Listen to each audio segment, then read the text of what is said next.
yet? Finished what, may I ask? I am engaged to be married to Mr. Worthing, Mamma. Pardon me, you are not engaged to anyone. When you do become engaged to someone, I or your father, should his health permit him, will inform you of the fact.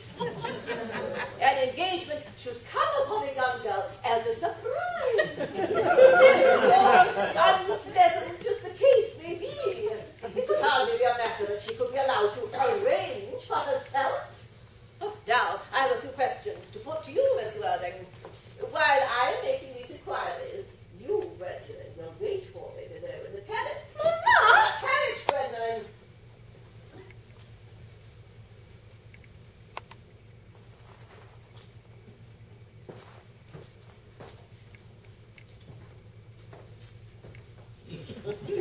Gwendolyn!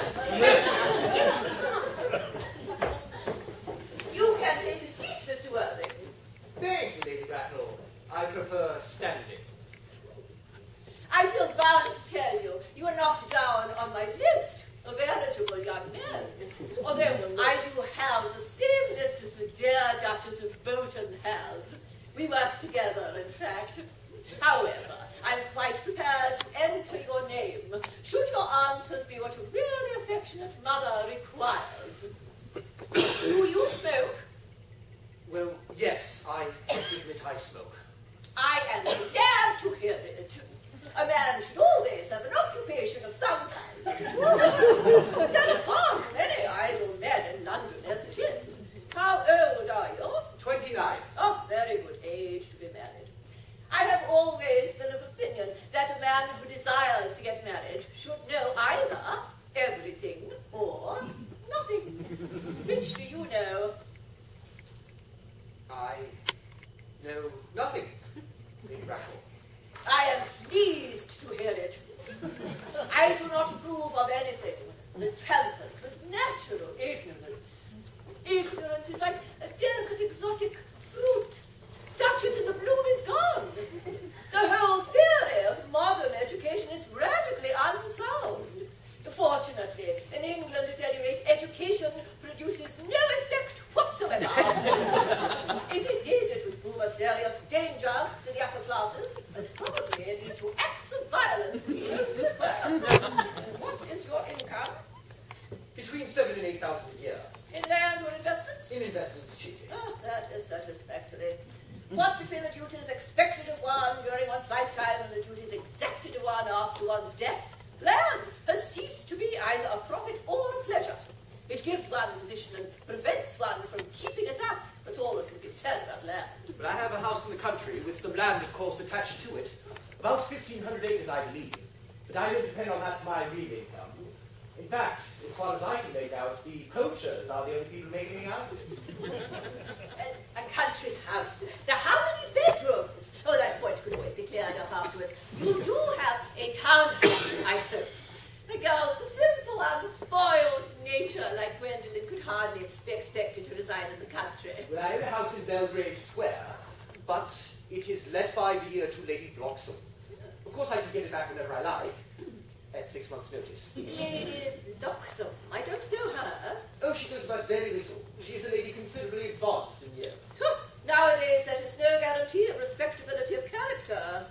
What number, Belgrave Square? 149. Oh, the unfashionable sign. I thought there was something.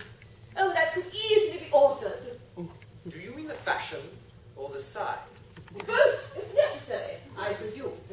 What are your politics? Well, I'm afraid I really have none. I'm a liberal unionist. Ah, they count as Tories. They dine with us, or come in the evening, at any rate. And now, to minor matters. Are your parents living? I have lost both my parents. Both? To lose one parent, Mr. Worthing, might be regarded as misfortune. To lose both looks like carelessness.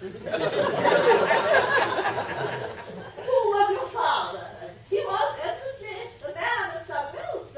Was he born in what the radical papers call the purple of commerce? Or did he rise from the ranks of the aristocracy? I'm afraid I really don't know. The fact is, Lady Bracknell, I said I had lost my parents. It would be nearer the truth to say that my parents seem to have lost me. I don't actually know who I am by birth. I was found. Found? The late Mr. Thomas Cardew, an old gentleman of a very charitable and kindly disposition, found me and gave me the name of Worthing because he happened to have a first-class ticket for Worthing in his pocket at the time.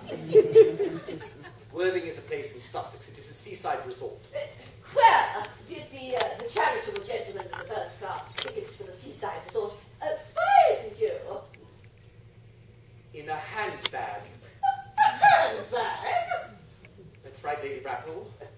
I was in a handbag, somewhat large, black leather handbag with handles to it. An ordinary handbag, in fact. In what locality did this Mr. James or Thomas Cardew come across this ordinary handbag? In the cloakroom in Victoria Station. It was given to him in the Stateful Reserve. The cloakroom at Victoria Station? Yes. The Brighton line. The line is immaterial. Mr. Irving, I must confess, I feel somewhat bewildered by what you just told me. To be born, or at any rate bred, in a handbag, whether it has handles or not, seems to display a contempt for the ordinary decencies of family life that reminds one of the worst excesses of the French Revolution. I presume you know what that unfortunate movement led to. As for the particular locality in which the handbag was found, a cloakroom at a railway station, it might serve to conceal a social indiscretion. Probably, indeed, has done so before now. But it could hardly be regarded as an assured basis for a recognized position in good society. May I ask you then what you would advise me to do? I need hardly say that I would do anything in the world to ensure Gwendolyn's happiness. I would strongly advise you to try and acquire some relations as soon as possible, and to make a definite effort to produce at least one parent of either sex before the season is quite over. Well, I don't see how I can possibly manage to do that. I can produce the handbag. It's in my dressing room at home. I really think that should satisfy you, Lady Bracknell. Me, sir? What has it to do with me?